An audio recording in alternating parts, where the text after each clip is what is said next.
Hello all, welcome to another chemistry class. We were dealing with the structure of atom and we have learned about the atom model proposed by J.J. Thomson, in which he suggested that atom is having a spherical shape with the electrons embedded in them.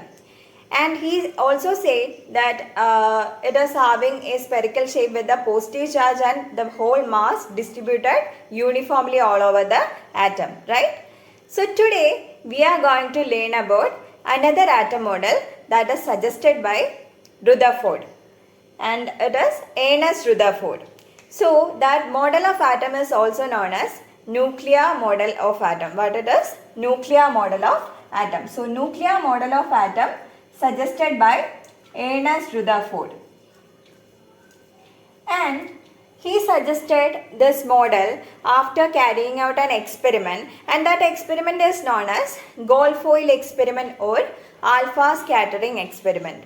As the name suggests, what he did in that experiment was he bombarded a very thin gold foil, say for example 100 nanometer thickness, and he bombarded it with high energy alpha particles. Let's check out what the experimental setup was. So he had a radioactive source and it was kept in a lead block. Okay, from where the alpha particles were emitted, and it was directed towards a thin gold foil of size thickness 100 nanometer. So it is very thin gold foil, and that gold foil was surrounded by a photographic plate coated with zinc sulfate. It is coated with zinc sulfate. It is a photographic plate, that means it is having fluorescence property, and whenever this alpha particles being stuck at some points here, and a flash of light will be emitted. Okay, so we can detect the direction of alpha particle that is being passed through this gold foil.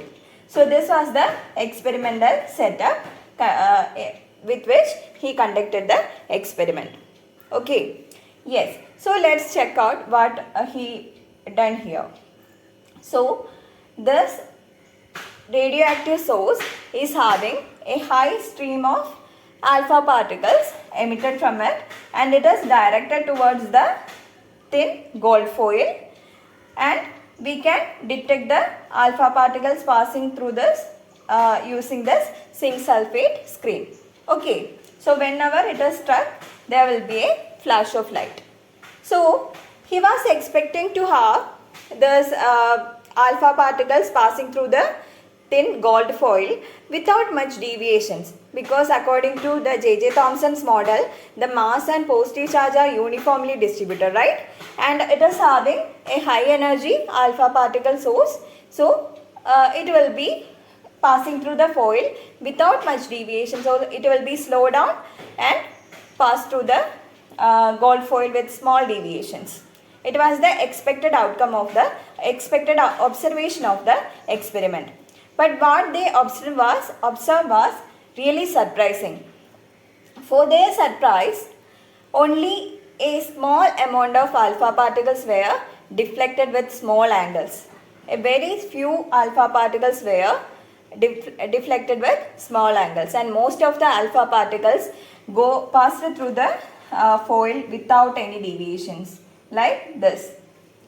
They follow the same path, and only a few alpha particles were deflected with very small angles, and very few number, that is, say for example 1 in 20,000 bounce back, that is with an angle of 180 degree they bounce back.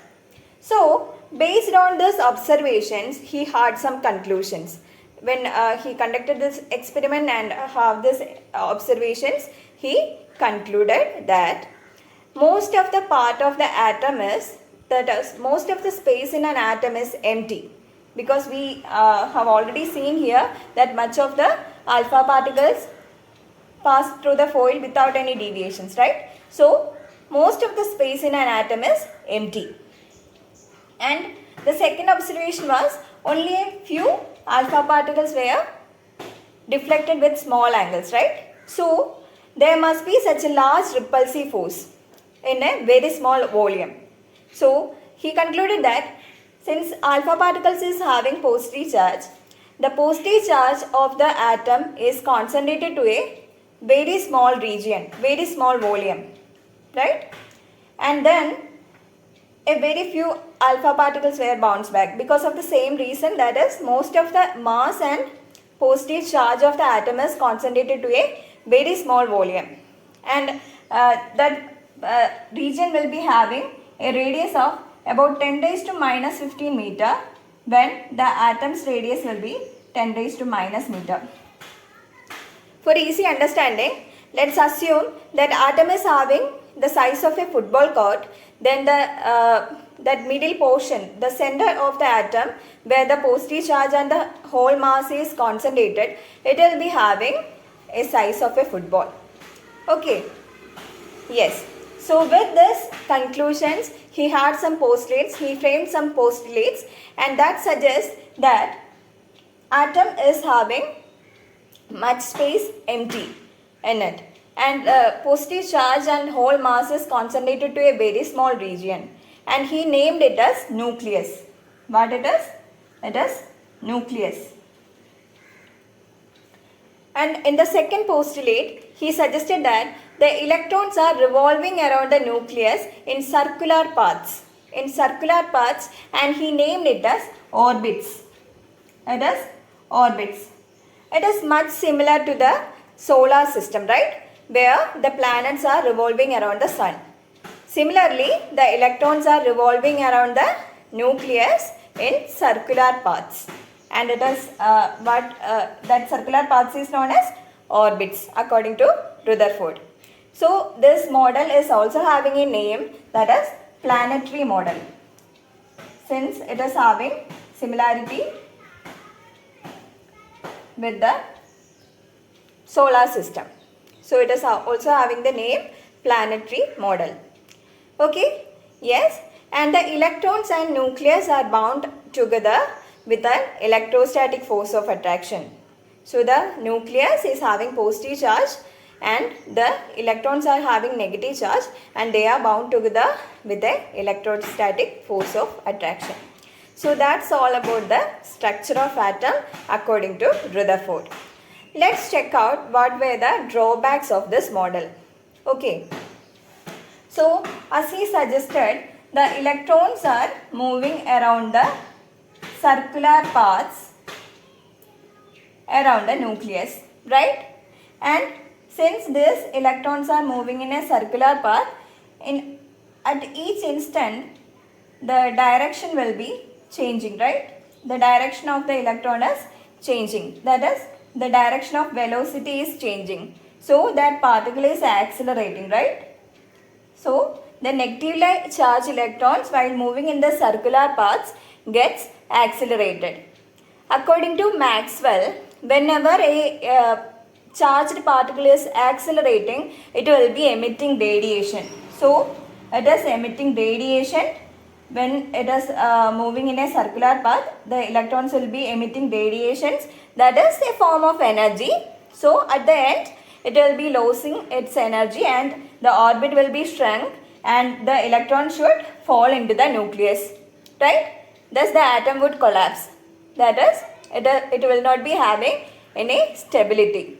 So with this model, with this structure of atom, Rutherford was not able to explain the stability of atom. As we know, atoms are stable, right?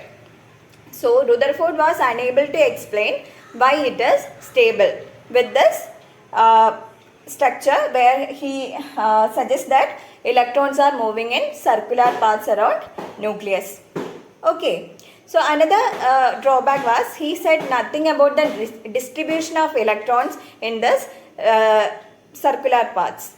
And it is also having another drawback, that it says nothing about the energy of electrons. So there are mainly three drawbacks of Rutherford's model, where one is he was unable to explain the stability of atom. Second one, he was unable to explain the distribution of electrons and the energy of electrons. So that is about the Rutherford's model of atom, which is nuclear model. In other terms, it is planetary model. So if you have any doubt, please feel free to ask. Okay, thank you.